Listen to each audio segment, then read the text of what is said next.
cheias de 1967. Já ouviram falar? Não. 67.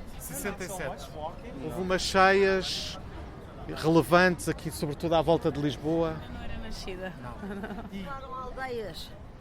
Aldeias inteiras. Venha cá. Não tenho tempo. Não tenho mas tempo. muito rápido. O que Tenho é que que se ir ali lembra, com a minha o que é que filha se lembra gasta. destas cheias? Que eu me lembro destas cheias, eu não passei por aqui, uma irmã minha que mora em Odivelas, sabe onde é? Sim. E os mortos eram transportados numa tábua tantos. E em Alenquer houve uma aldeia chamada Quintas que realmente ficou... Desapareceu em Vila Franca de Xira. Exatamente. A água chegou até ao cimo das portas e pronto, e foi aquela zona toda e outras, já foi há muito tempo, não é? Mas... Quantos terão morrido? Ai, não faço uma pequena ideia, muitos. Centenas? Sim, centenas.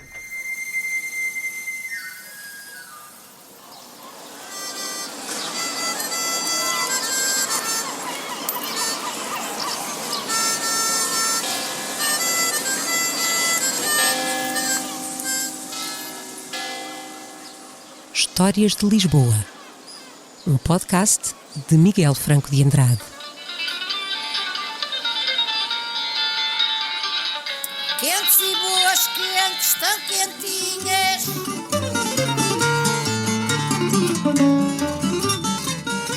Há quem diga que foi a pior tragédia que se abateu em Lisboa desde o terremoto de 1755.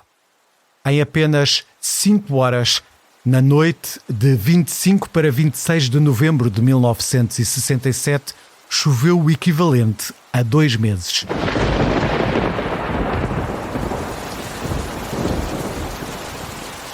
Mas para além do clima, na maior área metropolitana do país estava já reunida a tempestade perfeita.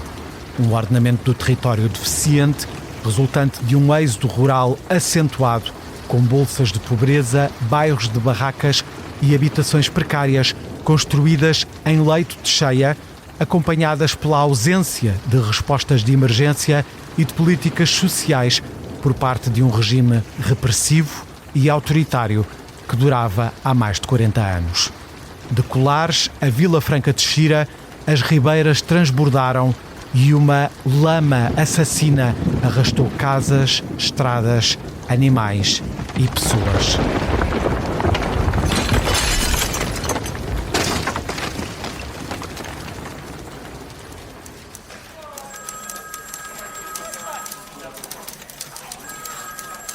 Ainda hoje não se sabe o número certo de mortos. 5 dias após a tragédia, a censura deu ordens para parar a contagem e abafar as notícias sobre a catástrofe.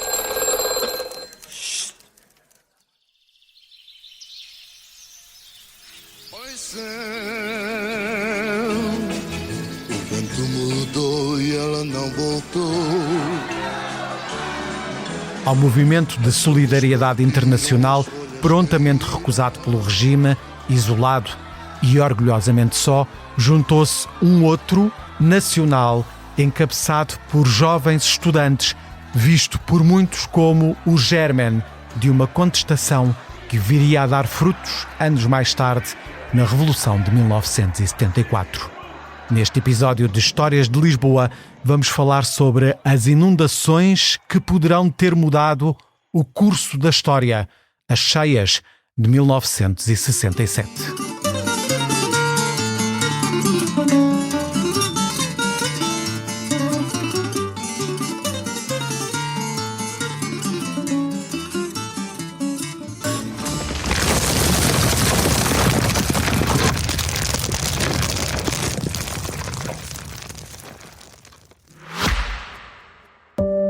Olá, sou a Georgina Angélica. Eu sou a Paula Cardoso. Juntas criámos o Tal Podcast, um espaço de conversas reais, profundas e sem filtros.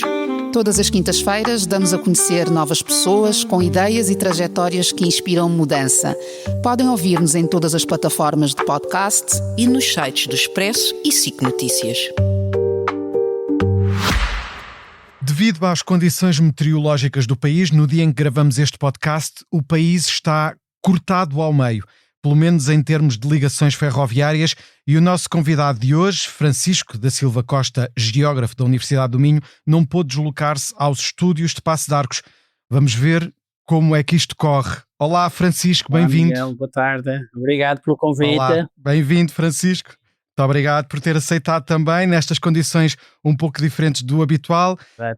Mas esta situação em que nos encontramos não é de todo nova. Aliás, essa é a razão da pertinência deste nosso episódio sobre as cheias de 1967, em que a região de Lisboa viveu provavelmente a sua maior tragédia desde o terremoto de 1755. Francisco, apesar de tudo, um país muito diferente hoje e há quase 60 anos. Sim, sem dúvida nenhuma. Estávamos num Estado novo, que tinha uma determinada organização, nomeadamente aquilo que tinha a ver com o sistema de proteção civil, que era praticamente inexistente, que o fenómeno das inundações estava circunscrito essencialmente aos grandes rios, o Tejo e o Douro e o Mondego. Hoje em dia, de facto, aquilo que se verifica são situações completamente distintas desde o ponto de vista da organização, daquilo que é a resposta, como se tem verificado nos últimos tempos. Noite de 25 para 26 de novembro de 1967. Em termos meteorológicos, digamos assim, o que é que estava a acontecer nos céus do continente? Antes de falar sobre isso, se calhar isso é importante, também é uma questão importante, obviamente, mas deixe-me dizer que o ponto de partida era que não havia estudos praticamente sobre inundações em Portugal. Os que existiam eram essencialmente relacionados com as inundações do Tejo, nomeadamente naquilo que tem a ver com aquilo que afetavam as áreas de Lisboa e portanto, municípios periféricos, não é? Havia praticamente um desconhecimento das características dessas inundações do Rio Tejo. Não havia, digamos assim, redes, nomeadamente hidrométricas e climatológicas, que permitissem fazer estudos aprofundados. E, por outro lado, também dizer que a percepção das pessoas locais, a sua experiência, a sua vivência relativamente às inundações era muito baixa e concentrava-se principalmente nas aldeias que ficavam, digamos que, isoladas nas inundações do Rio Tejo. As pessoas viviam um bocadinho no escuro e sem interligação da informação. Exatamente, portanto não existia, portanto nós não sabemos de facto se ocorreram alguns fenómenos mais localizados que tivessem levado a cheias rápidas como aquela que aconteceu em 1967, embora com uma extensão espacial e em termos de danos muito menores. Portanto, não existe essa informação. Havia pouco conhecimento relativamente a isso. Só se falava das grandes inundações no Tejo, no Mondego e, portanto, no Rio Douro. Eram as inundações informações que nós tínhamos. E a grande diferença deste fenómeno de 1967 é que estas cheias impactaram sobre ribeiras secundárias, afluentes do Tejo e uma zona muito densamente povoada e muito desordenada, não é?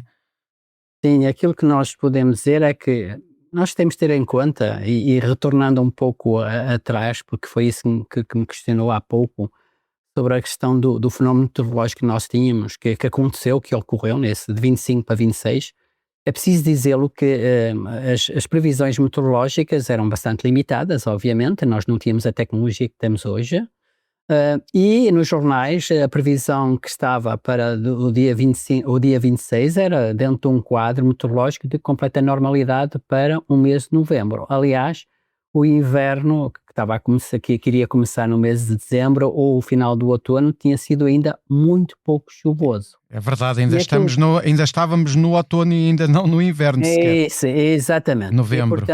E portanto os solos continuavam sem grande saturação, ainda não estavam saturados sequer. E o que se verificou de facto foi um sistema depressionário que se formou na região do arquipélago da Madeira na semana anterior, e que se começou a deslocar para Portugal, para a região de Lisboa, e essa depressão, que era uma depressão fria centrada na região da Madeira, permaneceu aí durante vários dias e adquiriu características subtropicais. Aumentou a temperatura, aumentou o vapor da água e deslocou-se para o nosso território. Portanto, no dia 25, por exemplo, ao meio-dia já estava muito próximo da costa alentejana e depois começou a afetar, portanto, a região de Lisboa do dia 25 para o dia 26, não é? Portanto, durante a noite. durante a noite. O que é interessante é que aos efeitos dessa depressão juntou-se também outro sistema frontal que tinha a ver com a massa de ar polar de trajeto marítimo que estava ali junto do anticiclone dos Açores, a norte dos Açores, e que exercia um efeito tampão dessa massa de ar que se deslocava e que vinha, portanto, das regiões da Madeira e que obrigou muito rapidamente esse ar a subir e foi isso que levou exatamente a uma precipitação intensa no final do dia 25 e no início do dia 26. Ora, o que é que difere um pouco esse fenómeno do que nós temos visto ultimamente? É que estamos a falar de um fenómeno de grande intensidade de precipitação, baseado essencialmente na intensidade de precipitação e muito curto. Estamos a falar de um período de 5 horas, basicamente entre as 19 e as 24 horas. E mais, é essencialmente entre as 21 e as 22 horas que se vão atingir valores picos enormes, digamos que excepcionais à escala até centenária, não é? Francisco, e que efeitos é que isso teria no território, então, nesse momento? A partir do momento, de facto, em que nós verificamos, portanto, essa intensidade das precipitações das 19 à meia-noite, com valores de intensidade média superior a 20 milímetros, por exemplo, com valores ao nível, portanto, o valor de quantidade de precipitação, para se ter uma ideia, é o equivalente a um quinto do ano, em termos médios, não é? O que é que aconteceu? É verdade que o Sol não se encontrava saturado por chuvas antecedentes, não é? Mas, de facto, essa intensidade da precipitação ultrapassou largamente a capacidade de infiltração. A partir do momento em que nós temos a água a escorrer no território, não é? E nós iremos falar sobre as questões que têm a ver com a vulnerabilidade, isso é a área que foi atingida. Certo. E as características, porque temos características diferentes. Automaticamente, portanto, tivemos o rio, o Tejo e os seus afluentes a subir muito rapidamente. Estamos a falar de que afluentes? Afluentes que são em bacias como o Trancón, que são em bacias que são as principais regiões que afetaram, portanto, Jamor, Barcarena. Exatamente, são essas, exatamente. A Ribeira da Póvoa. Também, não é? Portanto, estamos a falar várias, portanto, pequenas bacias de Colares, Oeiras, Cacém, Caxias, Linda Pastor, Queluz, Bucelas, Louros, Odivela, enfim, Sacavém, Algés, e além disso, sim. depois Algés, sim, portanto, são essas que nós estamos aqui a falar. Certo. De umas cheias portanto, muito rápidas, Louros, claro. sim, portanto, foi muito rápido, as águas convergiram, concentraram-se muito rapidamente e levaram a picos muito, muito importantes. O que é preciso ter em conta para compreender um pouco esse fenómeno? É que, aliado a isso, temos as questões do território, da suscetibilidade. Por um lado, as características físicas dessas pequenas bacias hidrográficas. Isso não são inundações do Rio Tejo. Estamos a falar de pequenas bacias em torno da capital. Póvoa, Jamor, como falou, Barcarena, Odivelas, Trancón, Alenquer, como nós falámos há pouco, não é? E essas bacias são muito circulares, portanto, fomentam o rápido crescimento dos picos de inundação. E, por outro lado, também o solo, portanto, as características mais geológicas ligadas à permeabilidade, à infiltração, tudo isso fomentou o escoamento das águas à superfície e, obviamente, que associado a isso temos as questões das vulnerabilidades do território. Mas é isso, Francisco. Há aqui uma discussão importante sobre o desordenamento do território no momento em que a região de Lisboa conhece uma grande pressão migratória por parte dos campos, das pessoas que vieram dos campos para a capital e que de forma desordenada passam a habitar em zonas que não eram se calhar as mais próprias para habitar. É isso mesmo. Portanto, nós temos um tecido urbano em Lisboa, no município de Lisboa consolidado, com infraestrutura, não era a mais avançada, mas era uma infraestrutura que dava resposta. Aliás, isso vai ter reflexo direto e impacto direto. Esgotos, etc. Exatamente. No número de vítimas, isso é, em Lisboa nós não tivemos vítimas mortais. É preciso ter isso em atenção. Portanto, nós estamos a falar de áreas que são inundadas, não é? Em que vemos algumas viaturas, portanto, a boiar, foi mesmo isso, mas não vemos corpos, como aconteceu nos, municípios periféricos, onde populações pobres, vindas do interior desde o início dos anos 60, se tinham instalado.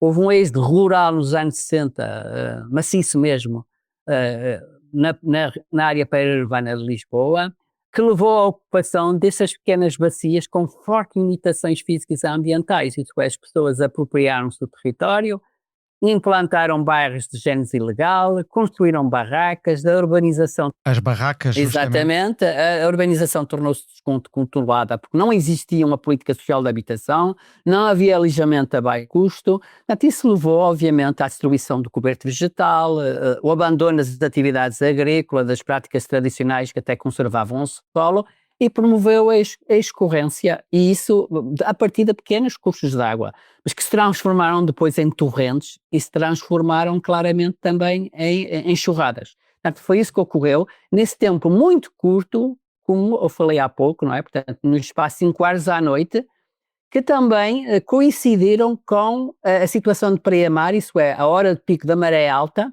registou-se durante a noite também, quando a população se encontrava a dormir. Francisco, portanto, apanhou esta população completamente desprevenida, não é? E numa situação de catástrofe e de morte muito, muito, muito horrível, não é? Muito catastrófica. Sem dúvida, sem dúvida. Sim, portanto, aquilo que aconteceu é que os rios, os cursos de água começaram, portanto, a ter uma força erosiva muito grande, começaram a transportar muito material. É preciso dizer, por exemplo, que se começaram a verificar também desabamentos, deslizamentos muito significativos, como aquele que nós temos também visto nas últimas semanas, não é? Há um relatório que aponta por cerca de 80 deslizamentos de terras nessa região mais afetada. É muita coisa, não é? Como nós vemos. E, portanto, é nesse contexto que começam a aparecer, digamos assim, a partir das 23, 24 horas, chamadas, as pessoas começam a ligar, não é, aflitas, em pânico, portanto, com já situações de tragédia já evidenciadas com os impactos que poderemos falar mais tarde, não é, que, de certa forma, acabou, há ocorrências de inundações, de alagamentos, mais de uma dezena em algumas localidades. As pessoas começam a ligar, portanto, para os bombeiros, porque nessa altura, como tinha dito, não há uma alerta, a alerta não existe, não é? Ela é só feita a partir das chamadas que se começaram a verificar para as corporações de bombeiros. Portanto, é isso que nós temos no primeiro momento. Certo. A isto tudo acresce, obviamente, aqui o ambiente em que se vive. Estamos em 1967, Portugal vive sob um regime ditatorial do Estado Novo, não é?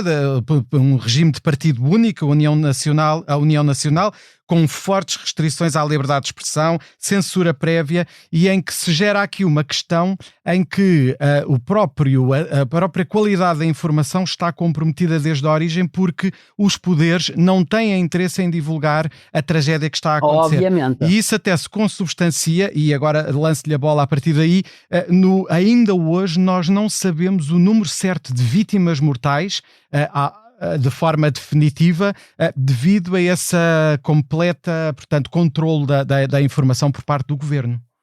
É exatamente isso. O que é que nós podemos dizer? Portanto, repara, nas primeiras horas que temos desse evento, quando começam-se a verificar o descontrole total dessas linhas de água, portanto, que começam a inundar essas áreas sem qualquer tipo de infraestruturação, portanto, a resposta, não há capacidade de resposta, ela é dada pelos populares e pelos bombeiros, não é? Portanto, não havia meios. Portanto, e é o primeiro momento em que começamos a ver, portanto, as vítimas. Qual é a primeira, mesmo assim, tentação por parte dos bombeiros e dos populares? É salvar as pessoas que podem ser salvas, não é? Uhum. E aquilo que se verifica é que muito rapidamente, começamos a observar um elevado número de vítimas mortais, digamos assim. As operações de recolha e identificação dos mortos foi feita em condições muito difíceis, deploráveis, em locais desadequados, sem meios e recursos necessários. Isso foi completamente impossível, não é? Ao final, todos os dias era feito, nos dias seguintes, durante a semana, até 5, 6 dias depois, em que foi feita a última contagem oficial. Portanto, era feita a atualização. Era até feita a atualização através dos órgãos oficiais, nomeadamente os jornais que eram que eram controlados pelo regime. E no dia 29, portanto, passado esses 4, 5 dias, portanto, o balanço era de 462 mortes. 462, dia 29 de novembro de 1967. Exatamente, portanto, a partir daí terminou. Portanto, isso foi uma decisão do próprio governo, portanto, que tínhamos que começar, e a censura também, tínhamos que começar a diminuir o número de notícias e principalmente relacionados com o número de vítimas. Houve mesmo ordens por parte do poder do regime? Sim, houve mesmo duas, para e já limitar. vou falar sobre a censura mais à frente, mas não há, o que significa que não existe uma lista completa e validada. Há estimativas, eu posso falar sobre elas, fala-se entre os 500 e os 700 mortos, há quem aponte mais de 1000, mas, por exemplo, o Fernando Rebelo, que é um geógrafo, era um geógrafo da Universidade de Coimbra, fala em 500, os colegas da Universidade de Lisboa falam em 700, o professor Zézera também fala em 400 mortos, não há valores totais provenientes de fontes oficiais. E depois, mesmo os jornalistas tiveram opiniões diferentes, não é? Por exemplo, há um jornalista, o Denis Raymond, que era correspondente em Portugal durante o fim do Estado Novo, em que dizia, enquanto o Estado estava a falar em 200 mortos, eles viam mais de 400 corpos à frente, ou então contabilizaram mais de 400, não é? E até Portanto, uma clara demonstração de que o número não estava correto, não é? Ou o indício. Exatamente. O Diário de Lisboa até assinou uma crónica memorável. Um jornal mais oposicionista, não é? Um jornalista e um poeta, Pedro Alvim, é assim que chamava, não é? Que é considerado uma das mais belas crónicas até do jornalismo português por muita gente, e que se chamava qualquer coisa como Os Mortos e os Fósforos, não é? Em que o jornalista tinha a dar conta das vítimas por telefone, digamos assim, e muitas vezes a luz falhava e era com fósforos que enviava o nome das pessoas e o número de vítimas, não é? Meu Deus. E ou finalmente em 2017, o José Pedro Castanheira, portanto jornalista do Expresso, do Expresso, nosso ex-colega, já está reformado. Exatamente, fez uma pesquisa muito boa, baseada na consulta dos registros de óbitos dos cartórios das áreas afetadas. E embora, portanto, é verdade que ele apresenta números inferiores, nós estamos a falar que ele contabilizou 357 vítimas, foi o total a que chegou. No entanto, é o único trabalho que tem uma fonte, digamos assim, mais confiável, não é? Que tem a ver com, a partir do óbito, certidão de óbito, a partir da causa da morte, associá-la, portanto, à inundação. Mesmo assim, está bastante abaixo dos 462 reportados pelo Diário Popular, não é? Portanto, há uma indefinição, uma insegurança neste número, não é? A verdade é que, lendo os vossos trabalhos, o Francisco publicou vários trabalhos sobre o assunto, dizia-se que após uma semana da tragédia ainda eram recolhidos cadáveres que apareciam à costa. Não, mais de 3 semanas. Na Ribeira de Algés, por exemplo, não é? E no Rio Tejo. Exatamente. Portanto, há quem fale em mais de 1000. Atenção, há jornalistas também que ainda hoje estão já estão aposentados, mas que bastante conhecidos da nossa praça, digamos assim, que falam em mais de 1000. Portanto, o que de facto mais a mim me deixa um pouco, digamos que, renitente e um pouco inconformado é como é que nós nunca sabemos de facto ter um número aproximado de vítimas. Não é? Este manto de invisibilidade deste tema, não é? Prolongou-se para lá do fim do regime, não é? Estas coisas quando começam... Sem dúvida. Forma desadequada, depois é difícil voltar, não é, a recolher aquele material que só naquela altura que podia ter a qualidade de vida, não é? Sim, e de facto também outro aspecto, repare, na aldeia de Quintas, por exemplo, na Vila Franca de Xira, não é? Uma aldeia muito massacrada. Mais de 80% dos 150 ou 140 habitantes, portanto 2/3 dos habitantes foram levados, foi mesmo assim, não é? Uma loucura. Pela inundações. E portanto isso vem famílias inteiras, também, não é, Francisco? Completamente. Isso vem demonstrar um pouco que, por um lado, temos zonas que foram afetadas, todas elas, não é? Lisboa e o periférico, a norte, não é? Os municípios periféricos situados a norte, mas que nós notamos que há, em função das características destes territórios, as vulnerabilidades levaram a resultados completamente diferentes. Portanto, as situações, os bairros de géneros ilegal, as barracas, enfim, tudo isso, em territórios não organizados, mal planeados, sem qualquer tipo de infraestruturação, em zonas íngremes, o abandono de terras agrícolas em favor da urbanização descontrolada levou um enorme número, digamos que a maior parte das pessoas que morreram nesse evento são provenientes dessa área, enquanto que no caso de Lisboa, na cidade de Lisboa, praticamente a inexistência de perdas deve-se à canalização subterrânea, melhores condições de habitação, enfim, que levam a menor vulnerabilidade. Sim, Sem dúvida nenhuma. Apesar de tudo, registrei aqui um acontecimento em Lisboa, cidade, que eu acho muito revelador, também do vosso trabalho, que é o problema do abastecimento de água, mesmo Sim, nas dúvida. zonas consolidadas de Lisboa, portanto, bairros de classe média alta, Sim. houve um problema muito grave porque houve impacto desta enxurrada sobre o aqueduto das Águas Livres e a partir daí Exatamente. gerou-se uma cadeia de acontecimentos perturbadores do abastecimento de água, não é? Nós temos, de facto, danos significativos no sistema abastecedor das áreas mais afetadas. Condutas que foram destruídas ou interrupção de fornecimento em várias localidades. O aqueduto de águas, como digo, foi invadido por material, alterou as condições de turbidez, digamos assim. Portanto, a água ficou mais escura? Sim, ficou bastante mais escura. Não, no início havia até um receio que houvesse uma contaminação dos depósitos e outras fontes, portanto, claro, a ruptura de esgotos também acaba por também levar a que haja um receio, principalmente a ocorrência de epidemias, não é? A febre tifoide, como nós iremos falar. Portanto, os serviços municipalizados de água e saneamento, alguns desses municípios foram forçados a recorrer ao corte geral de abastecimento. Portanto, cortou-se a água em Lisboa? Cortou-se a zonas... água, Okay. sim, em várias zonas. Portanto, houve falta de água nos primeiros dias após a catástrofe, foi sentido de forma muito intensa. Vários avisos foram lançados pela Direção-Geral de Saúde, ela teve uma atividade muito significativa, foi muito importante nessa altura, sem dúvida nenhuma, talvez tenha sido uma das instituições mais importantes. As atividades económicas foram completamente condicionadas, digamos, ou falta de pão também, não é?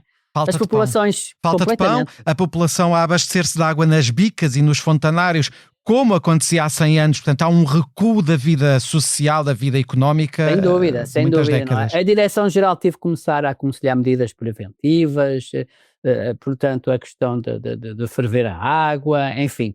Tudo isso foi importante, associado a outros impactos também, que de maneira direta ou indireta, que era importante, a questão das cabeças de gado, cavalos, que nós encontrávamos mortos, não é?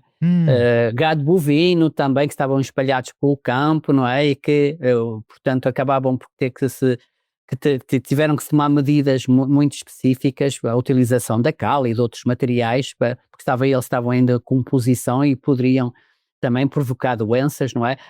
As dificuldades na recolha do lixo, por exemplo, também obviamente foi outro problema, não é? O problema do assoreamento, lá está, que nós tínhamos falado há pouco. Reparem que só praticamente uma semana depois é que houve, digamos que uma nota oficiosa do Ministro do Interior, exatamente a chamar a atenção para medidas preventivas e mitigadoras desses problemas que surgiram. Estamos a falar em dezembro, 2 ou 3 de dezembro, já não lembro quando é que isso aconteceu. Portanto, um longo silêncio por parte dos poderes em relação às condições até de subsistência das populações. Sem dúvida, não foi dado muita informação sobre isso, não é? É preciso ter noção que quando se faz esses aspectos que têm a ver com a questão mais de saúde pública também, que são importantes, me parece a mim, não é? Também não foram conhecidas, foram conhecidos praticamente muito tardios, tipo 2 anos depois é que tivemos, portanto, conhecimento que houve caso de leptospirose, não é? Portanto, Leptospirose. Está associado à urina dos ratos e depois portanto, em que um estudo de 1969, creio eu, portanto 2 anos depois, é que foi publicado no estrangeiro, não é? Em que de facto foram, portanto, identificados em número de infectados, estima-se à volta de 30, não houve qualquer óbito, é verdade que sim, mas estiveram... Portanto, era uma doença já incomum, digamos, na Europa Ocidental. Na Europa, completamente já fora. Portanto, é curioso porque quando vamos ver quais são as notas, quem fala sobre isso, estamos a falar de a Organização Mundial da Saúde, por exemplo, em 1979, refere isso num relatório sobre as doenças transmissíveis de foro hídrico, digamos assim. Mesmo atualmente, ainda hoje, é um caso que é falado, não é? Portanto, nos vários manuais que nós temos de saúde pública da Organização Mundial, é referido o caso de Lisboa, o que ninguém praticamente teve acesso a ele. Mas não foram só esses, não é? Houve focos de infecção, algumas localidades foram avisadas do perigo da epidemia do tifo, Algés, que Carnaxide, por exemplo, tiveram um posto Tifo de em vacina- Algés e Carnaxide. Tifo, tiveram um posto de vacinação contra aquela doença. Houve muitos casos, vamos dizer, aumentaram os casos de pneumonia, não sei se associado a isso ou não, por exemplo, não é? Isso obrigou claramente a DGS, portanto, a promover ações de remoção de carcaças, enterros longe dos cursos de água, dos poços, uma vasta campanha de vacinação contra a febre tifoide, portanto, principalmente para quem trabalhou na desobstrução, por exemplo, houve fábricas da Abieira em que vacinaram todos os funcionários, creio que eram à volta de 700, não é? A Cruz Vermelha teve um papel importante porque foi ela que mobilizou grande parte dos voluntários com formação na área sanitária. E nesse aspecto, claro, o papel dos estudantes foi absolutamente essencial. Já vamos falar dos estudantes, mas antes também estávamos a falar dessa questão das medidas tomadas, também houve uma comoção internacional de alguma forma, houve até ajuda internacional ao Estado português. Sem dúvida, vamos falar, esse aspecto talvez tenha, também é outro aspecto que eu acho que vale a pena realçar, provavelmente tenha sido o maior movimento de solidariedade que tivemos em Portugal, e já tivemos outros, não é? Em 2017, com os incêndios de junho, Pedrógão e no centro, depois em outubro. Tivemos quando foi até a nível internacional com o caso de Timor, enfim, tivemos também sobre as inundações de Lisboa, mas eu, sinceramente, fico com a sensação, com a percepção, pelo menos, que talvez isso tenha sido o maior movimento de solidariedade, porque houve o voluntariado popular, houve várias associações, houve donativos, a Fundação Carlos Gulbenkian deu 50 mil euros, 50 mil contos, jogos de futebol, artistas, donativos, a Caritas Internacional com toneladas de material, digamos assim. Portanto, Espanha também, não é? Espanha, sim, falando, por exemplo, com a questão das vacinas, muitas vieram de avião de Espanha, da Alemanha, não é? Portanto, políticos, o Papa, portanto, houve... É preciso vários aviões que chegaram ao aeroporto. Tenho aqui uma indicação que o próprio Charles de Gaulle, não é? Francês, também fez uma doação pessoal, inclusivamente, não é? 30 mil francos. Nós tínhamos falta de medicamentos, antibióticos, e isso foram várias instituições, até portanto, farmácias, institutos farmacêuticos e etc. Havia aqui uma percepção de que o Estado português, apesar de ser um território periférico na Europa, mas enfim, sendo cabeça de um império colonial, portanto com acesso a muitas riquezas, de que estava um pouco abaixo na sua resposta aos cidadãos em crises desta natureza do que aquilo que deveria estar, não é? Do que aquilo que poderia estar. Aliás, Portugal rejeitou, disse que não precisava da ajuda, não é? O orgulhosamente sós. Exatamente, houve um jornalista que falou um jornalista não, desculpa, era alguém do Parlamento inglês, não me recordo do nome, não é? Do Parlamento, e que, portanto, questionou, ele também tinha boas ligações com Portugal, questionou porque é que não se fez um fundo. Porque é que o Estado não fez um fundo, digamos assim, para poder exatamente orientar a ajuda para as populações que necessitavam, portanto, e não foi dada a resposta, não é? Portanto, houve um movimento solidário fantástico, sem dúvida nenhuma, não é? Além daquilo que iríamos falar a seguir, certamente, que é o caso dos estudantes, que foi um caso muito específico e teve repercussões até 1974. Sem dúvida, assim, falaremos. Repara, só para ver, temos uma ideia, não é? Portanto, acho que é importante referir isso, senão depois são números que se calhar vale a pena pensarmos um pouco, que é exatamente quais são os danos que nós temos, não é? Os danos, até aí nós não sabemos qual é o número, não é?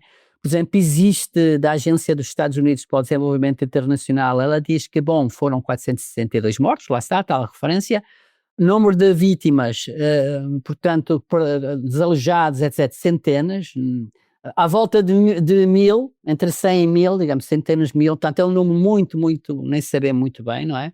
E falam da necessidade de construir mais de 1 milhar de casas e reparar número idêntico, isso numa nota até do Ministério do Interior a 9 de dezembro. E reparem, porque é que ele dá esse número? Portanto, ele dá esse número porque ele fala nas habitações, não fala naquilo que são as genes ilegais, as barracas. Por exemplo, há um francês que estima em 20 mil habitações para reconstrução, que necessitavam de reconstrução, porque ele já tem em conta não só as habitações que tinham, portanto, que estavam devidamente portanto, construídas, mas tinha em habitação todas aquelas que provisórias, habitações ilegais, que, portanto, que de facto não tinham condições e que foram completamente transportadas pelas enxurradas. Portanto, para dizer de facto que relativamente aos danos, há diferenças entre aquilo que foi definido pelo Estado Novo, nomeadamente a partir do Ministro do Interior, em que se fala especificamente em casas que, portanto, estavam legais, digamos assim, e foram aquelas que acabaram por ser, portanto, apoiadas na sua reconstrução. Reparem que nós tivemos cerca de 300 pedidos de reconstrução, o que é um número bastante baixo, comparado com aquilo que pessoas a nível internacional que visitaram o nosso país falavam cerca de 20 mil casas que tinham de ser reconstruídas e que estão associadas aos bairros de gênese ilegal e às barracas também que nós encontramos em Lisboa. É interessante porque essa, digamos, guerra de narrativas que vai ocorrer entre o regime, não só com instituições internacionais, mas também internamente, no pouco espaço que a oposição tinha de debate dentro desta ditadura com uma censura e com autoritária, não é? Sem qualquer hipótese de debate democrático.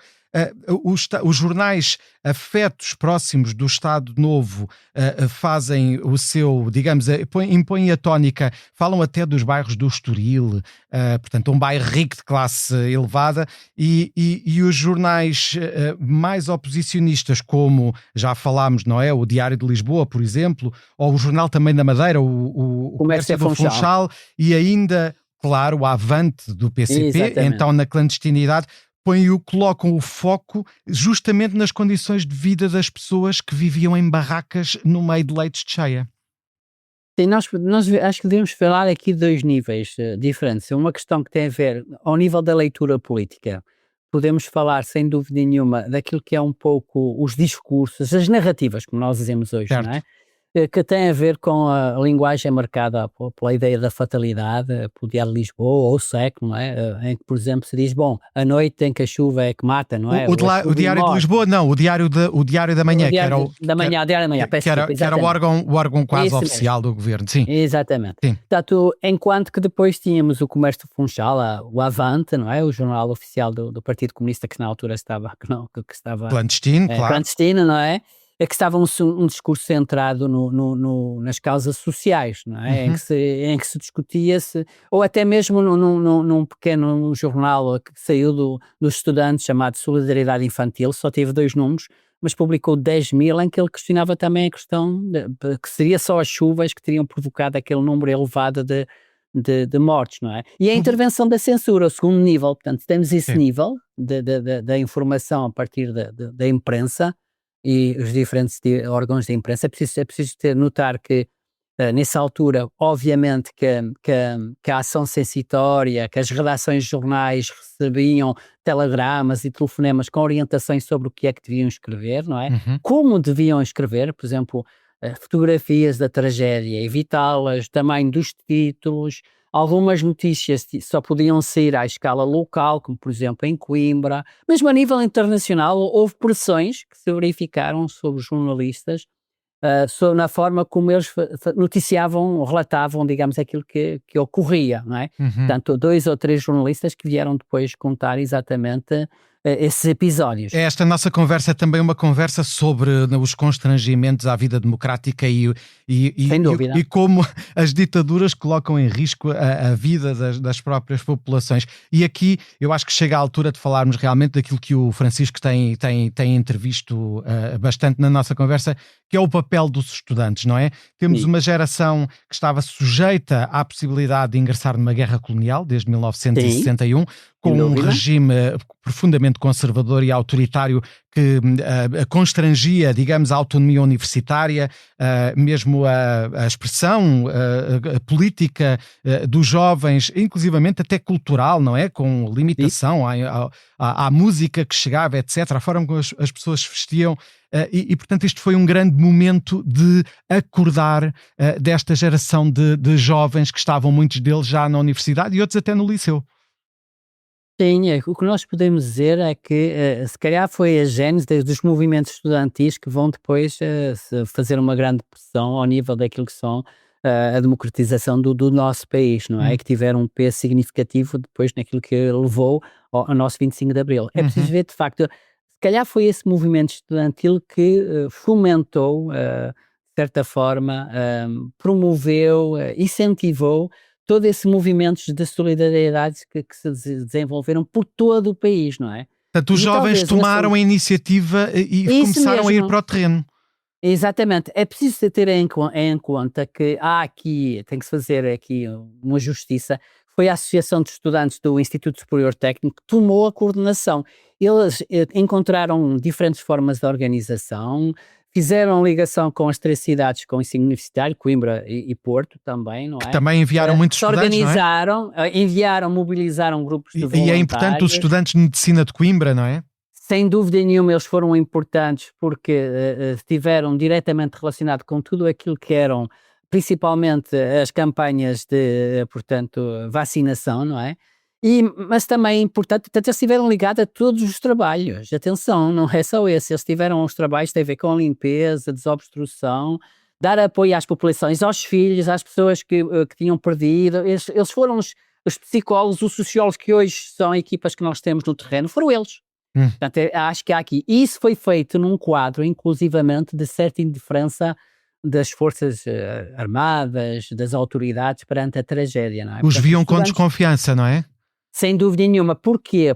E eles, ao fazerem isso, finalmente foram tomados, consciencializaram-se daquilo que era o país, de um país em miséria fora de Lisboa. Não tinham esse conhecimento. Para já, há um sentimento de impotência face à dimensão da tragédia, porque eles não estavam preparados, não é?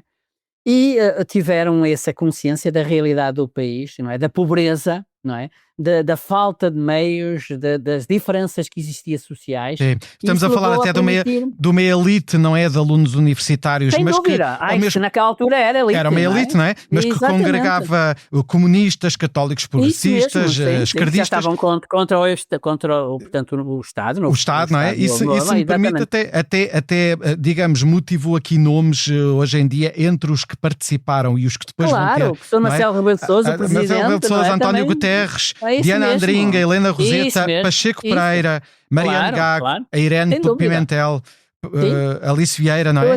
Exatamente, sem Sim. dúvida nenhuma, não é? E, portanto, isso permitiu que eles criticassem muito a forma como estava organizada, as deficiências dos serviços sanitários, dos serviços sociais, enfim, levou a uma resposta que obviamente, que o Estado, a censura, tentou controlar da melhor forma possível.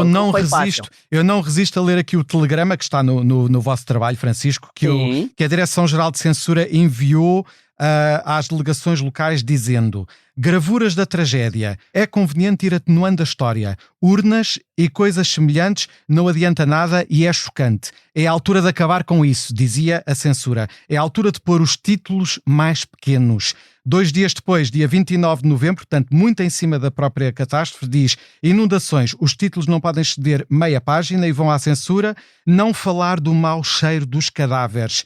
Atividades beneméritas dos estudantes. Cortar. Pronto, é isso para mostrar, por exemplo, tudo o que fosse fotografias que mostrasse caixões, por exemplo, de crianças, completamente rasurado pelo lápis azul, não é? Portanto, isso era completamente impossível. Portanto, ao fim de 3 dias, foi feito o controle absoluto daquilo que era a imprensa, pelo menos aquela que era afeta ao regime na altura, que levou exatamente ao pouco, ao fim de 15 dias, o assunto das inundações estava praticamente abafado, não é? Portanto, só continuava a dar-se notícias, obviamente que sim, durante algum tempo, mas era principalmente associados aos donativos, àquilo que se organizava para ajudar as populações. Sim. Isso. Sim. Praticamente só isso. Francisco, passados quase 60 anos, vai fazer 60 anos no próximo ano 2027, enfim, fica esta indefinição relativamente a alguns contornos da própria tragédia, uma lição também para o futuro, enfim, pelo menos no que diz respeito à ciência, às coisas mais básicas, quer dizer, pelo menos ter algum organismo no Estado que consiga contabilizar estas coisas, mas ficou também alguma lição do ponto de vista do ordenamento do território, das leis que depois mais tarde vão a prevalecer na República Portuguesa? Sem dúvida nenhuma, não é? Nós tivemos, obviamente, nesses municípios, intervenções muito significativas do ponto de vista urbanístico.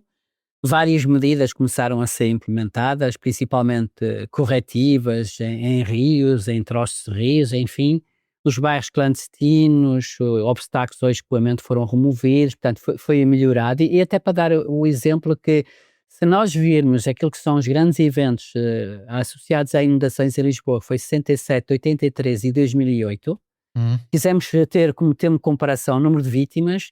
Em 83 morreram, mesmo assim, 11 pessoas, creio eu, e em 2008 eu acho que houve uma desaparecida.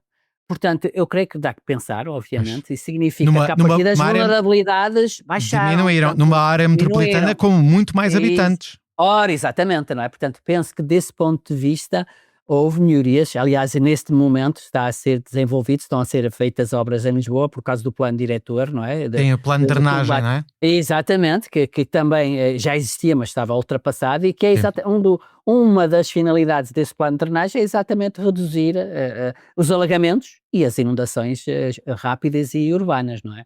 Sem dúvida nenhuma. Portanto, foi feita muita legislação a seguir, houve muita legislação. Repare, o primeiro relatório que nós temos sobre o estado do ambiente é de 69, não é? Tivemos o famoso arquiteto também, que já não me recordo Nuno agora. Portas e Gonçalo Ribeiro Teles. Gonçalo Ribeiro Teles, não é? Que também foram os primeiros, de certa forma, a defender a introdução de medidas que fossem adequadas, não é? Para resolver ou diminuir ou mitigar ou reduzir esse. E daí a importância do corredor verde, das várias, não é? Várias Lisboa, medidas. Sim. Sem dúvida nenhuma que foram introduzidas. Portanto, decretos que saíram que foram muito importantes.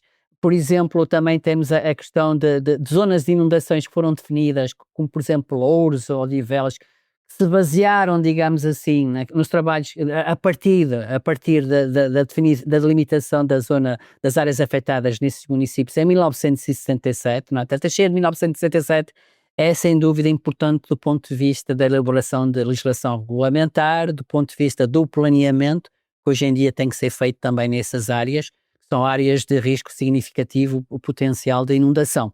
E, portanto, hoje é preciso destacar que nós temos aprendido, até onde, isso não sou capaz de o dizer, não é? Mas certamente houve melhorias significativas que se verificaram, mas há ainda muito trabalho a fazer. O cotidiano que vivemos hoje, no momento em que gravamos este programa, Francisco da Silva Costa, bem nos diz que ainda há bastante para aprender, há sempre para aprender. Agradeço muito, Francisco, pela sua presença no Histórias de Lisboa. Aliás, esperemos a partir de agora começar a dar as boas-vindas à primavera e pôr fim a este período terrível de inverno de 2026. Histórias de Lisboa tem a autoria de Miguel Franco de Andrade, sonoplastia de Salomé Rita, coordenação técnica de Joana Beleza e direção de Bernardo Ferrão. O genérico é de Nuno Rosa e Maria Antónia Mendes. Siga-nos no Instagram histórias.de.lisboa.